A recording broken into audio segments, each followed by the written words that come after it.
हरियाणा के पूर्व मुख्यमंत्री भूपेंद्र सिंह हुड्डा ने एक भाजपा पर तंज कसते हुए कहा कि वोट लेकर एससी ओबीसी को धोखा देना ही भाजपा की फितरत। इस पर पलटवार करते हुए पूर्व गृह मंत्री नील विज ने कहा कि कहां धोखा दे दिया, किसको धोखा दे दिया, किस तरह का धोखा दिया। राजनीति में गुब्बारे बेचना हुड्डा साहब का ही काम है। वो आते हैं और रंग बिरंगे गुब्बारे बेचकर चले जाते हैं। विज ने आक्रामक होते हुए कहा कि लोगों ने सभी का राज देखा है, किस प्रकार सबने राज किया है। इस विज ने दीपेंद्र हुड्डा की हरियाणा मांगे हिसाब की यात्रा पर भी तंज कसा व पूर्व उप मुख्यमंत्री दुष्यंत चौटाला के द्वारा दिए बयान के जेजेपी द्वारा किए गए काम का श्रेय भाजपा ले रही है। इस पर भी विज ने व लालू प्रसाद यादव द्वारा दिए बयान की मोदी सरकार अगस्त तक गिर जाएगी पर भी अपनी प्रतिक्रिया दी। कहाँ धोखा दे दिया, कहाँ धोखा दे दिया, किसको धोखा दे दिया, किस तरह का धोखा दे दिया।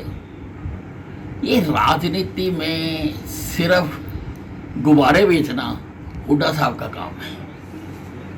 कोई उनका तथ्य तो हो कि क्या बात करना चाहते हैं। आते हैं, गुब्बारे बेचते हैं, चले जाते हैं, रंग बिरंगे गुब्बारे लोगों को दिखा के।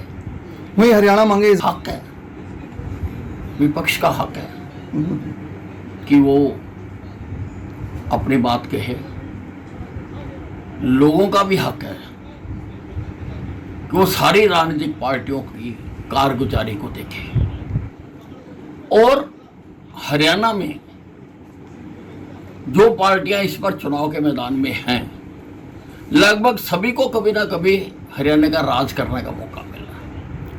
लोगों ने इनेलो का राज भी देखा हुआ है, लोगों ने हुड्डा का राज भी देखा हुआ है। किस प्रकार से किसानों की सस्ती जमीनें लूट लूट कर भूमि माफियों को दी, किस प्रकार से भर्तियों की मंडियां लगाई, किस प्रकार से नौकरियों के बाजार सजाए। लोग भूले नहीं हैं, लोगों की याददाश्त इतनी कमजोर नहीं है। लोगों ने भारतीय जनता पार्टी का विराट रखा है, जिन्होंने इन सब तरह की कुरीतियों पर रोक लगाई है, सब तरह की कुरीतियों को रोका है, लोगों को पारदर्शी प्रशासन दिया है।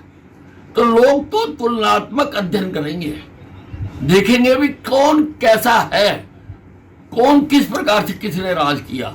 तुलनात्मक अध्ययन करेंगे और जब तुलनात्मक अध्ययन करके वोट देंगे तो एक एक वोट कमल के फूल की होगी, भारतीय जनता पार्टी की होगी, नरेंद्र मोदी की होगी। देखिए ये जो पार्टी है, इसको पार्टी कहना शब्दकोश के साथ विश्वासघात है। पार्टी प्रजातांत्रिक पार्टी जैसा हमारा देश है, प्रजातांत्रिक पार्टियां होनी चाहिए। इस पार्टी के अंदर कोई प्रजातंत्र नहीं है। ये तो कुछ धड़े इकट्ठे होकर सरकार को हासिल करने के लिए और बाद में लूटने के लिए ये एक जिस प्रकार से कुछ एंटी सोशल एलिमेंट्स लूट करने के लिए डिफरेंट ग्रुप्स भी आपस में मिल जाते हैं, उसी प्रकार से ये कई तरह के ग्रुप हैं, कई नाम के ग्रुप हैं, वो ये इकट्ठे होकर सरकार को लूटना चाहते हैं। अगर इलेक्शन के अंदर फायदा लेना चाहिए। देखिए, हमारी सरकार थी और उसमें 4 साल तक लगभग जेजेपी साझेदार रही है। तो जो हमने काम किए हैं, क्या जेजेपी की अलग सरकार थी? कोई जेजेपी कोई अलग काम कर लेते थे? बिना कैबिनेट की और बिना मुख्यमंत्री की अप्रूवल के जेजेपी कुछ कर पाती थी? काम तो उस गठबंधन सरकार ने किए हैं, भारतीय जनता पार्टी ने की है। और भारतीय जनता पार्टी को इस दौरान, ना केवल इस दौरान, उससे पिछले 5 साल भी हम थे, इस 10 साल के दौरान किए हुए हर काम को जनता के सामने उजागर करने का हक है और उसके लिए वोट मांगने